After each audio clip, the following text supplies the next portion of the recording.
Good morning. Knowledge today topic వచ్చేసి 9th class biology part 1 the fundamental unit of life అనేది lesson. జీవుల మౌలిక ప్రమాణం అనే దాని గురించి biology mind map part 1. List of the topic. This is learning outcomes in this diagrams. See the diagrams.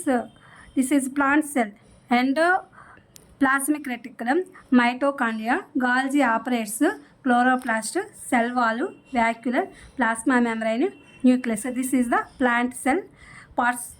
Next, animal cell, nucleus, mitochondria, plasma membrane, cytoplasm, Golgi apparatus, endoplasmic reticulum, nucleus. Same parts in plant cell and animal cell. In this lesson, main points.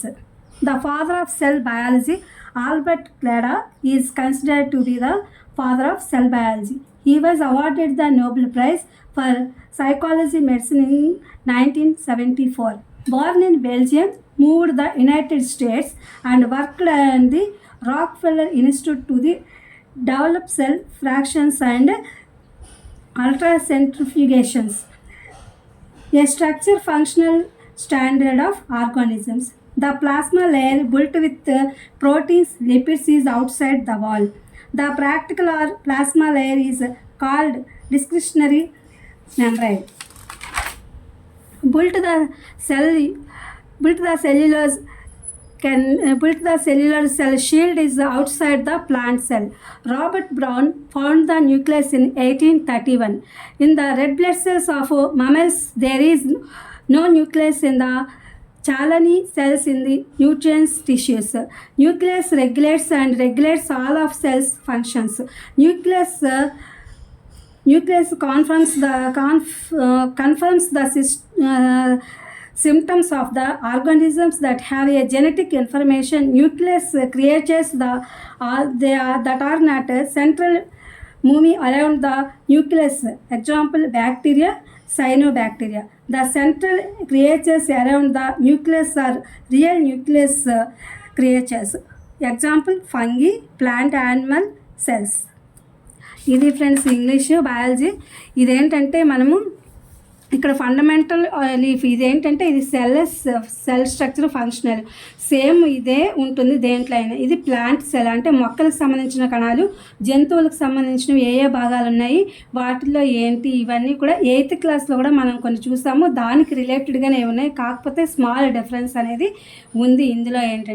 అదేంటంటే mitochondria. ఇది జంతువుల్లో మొక్కల్లో కూడా దాదాపు ఇంచుమించుగా same ఉన్నాయి, కాకపోతే ఇందులో వ్యాక్యులస్ అనేది కనిపించట్లేదు యానిమల్ సెల్స్లో. ఇక్కడ మాత్రం వ్యాక్యులస్ అనేది అంటే రిక్తిక అనే ఒక భాగం ఇక్కడ కనిపిస్తుంది అనమాట. ఇక్కడ ఏంటంటే మైటోకాండ్రియా, అలాగే గాల్జీ సంక్లిష్టం అంటే గాల్జీ ఆపరేట్స్ అనేవి చూస్తున్నాం. ఈ మైటోకాండ్రియా అనేది కణశక్తి భాండాగారాలు అని చెప్పి మనం చదువుకున్నాం అనమాట. ఇవి రెగ్యులేట్ అవుతూ ఉంటాయి ఈ యొక్క శక్తి అనేది. అలాగే ఎండోప్లాజ్మిక్ రెటిక్యులం అంతర్జీవ ద్రవ్యజాలాలు, అలాగే ప్లాస్మా మెంబ్రేన్, ఈ ప్లాస్మా పొర ఇవన్నీ కూడా ఉంటాయి. కేంద్రకం, న్యూక్లియస్ అంటే కేంద్రకం, ఇవన్నీ కూడా ప్లాంట్ సెల్లో కూడా ఉన్నాయి. ఇవి మనం నేర్చుకోబోయేటటువంటి పాఠంలో లెర్నింగ్ అవుట్కమ్స్ అనమాట. అలాగే యానిమల్స్లో కూడా మైటోకాండ్రియా ఉంది, ప్లాస్మా అపియరెన్స్ ఉంది, అలాగే ప్లాస్మా మెంబ్రైన్ ఉంది అంటే కణ త్వచం ఆ పొర అనేది కూడా ఉంది. ప్లాస్మా పొర అనేది, సైటోప్లాజం ఉంది, గాల్జీ అపరేట్స్ ఉన్నాయి, ఎండోప్లాజ్మిక్ రెటిక్యులమ్ ఉంది అంటే రిక్తికలు, కణకవచము, ప్లాస్మా పొర, గాల్జీ సంక్లిష్టము, మైటోకాండ్రియా, హరిత రేణువులు, అంతర్జీవ ద్రవ్యజాలం ఇవన్నీ కూడా ప్లాంట్ సెల్లో ఉన్నాయి.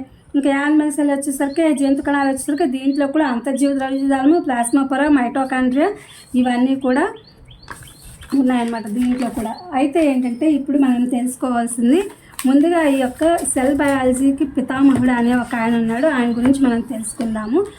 ఇదేంటంటే ఆల్బర్ట్ క్లాడే అనేది కణజీవ శాస్త్రవేత్త అనమాట. ఈయన ఆల్బర్ట్ క్లాడే అనే ఆయన ఫాదర్ ఆఫ్ ద సెల్ బయాలజీకి. ఆయన 1974 సంవత్సరంలో ఈ యొక్క శరీర ధర్మశాస్త్రము, వైద్య శాస్త్రంలో ఆయనకి నోబెల్ బహుమతి అనేది వచ్చింది. ఈయన బెల్జియం దేశంలో జన్మించి ఆల్బర్ట్ క్లాడే అమెరికా వెళ్ళి అక్కడ రాక్ఫెల్లర్ సంస్థ నందు కణ సూక్ష్మ విభాగం నందు అతి అపకేంద్ర యంత్రము అభివృద్ధి చేశారనమాట ఈయన గురించి, ఈ క్లాడే గురించి. ఇంకా నెక్స్ట్ వచ్చేసి ఇందులో ఉన్నటువంటి మనం నేర్చుకున్న లెర్నింగ్ అవుట్కమ్స్ ఏంటో చూద్దాము. ఏ జీవైనా సరే ఆ యొక్క జీవుల నిర్మాణాత్మక క్రియాత్మక ప్రమాణాన్ని కణం అంటారు. ఏ జీవి అయినా కణంతోనే ఫస్ట్ వాళ్ళ యొక్క ఇది అనేది మొదలవుతుంది. ఆ కణమే కణ విభజన జరిగి అదొక జీవిగా అభివృద్ధి చెందుతుంది. అది క్రియాత్మకంగా అయినా నిష్క్రియాత్మకంగా అయినా జరిగేది అదే అనమాట. అయితే ఇవి ప్రోటీన్లు లిపిడ్లతో నిర్మితమైన ఒక ప్లాస్మా పొర కణానికి బయట ఉంటుంది అని చెప్పి చెప్తున్నారు. అలాగే రాబర్ట్ బ్రౌన్ అనే ఆయన 1831లో కేంద్రకం అనేదాన్ని ఆయన కనుగొన్నాడు. కేంద్రకం అనే ఒక భాగాన్ని ఆయన కనుక్కున్నాడు అనమాట. అది యానిమల్లో మామూలుగా ప్లాంట్లో రెండిట్లో కూడా ఉంటుంది. సెల్యులోస్తో నిర్మితమైన కణకవచం యొక్క మొక్కనందు కణకవచం నందు కణత్వచమునకు వెలుపలక ఉంటుంది అని చెప్పి చెప్తున్నాడు.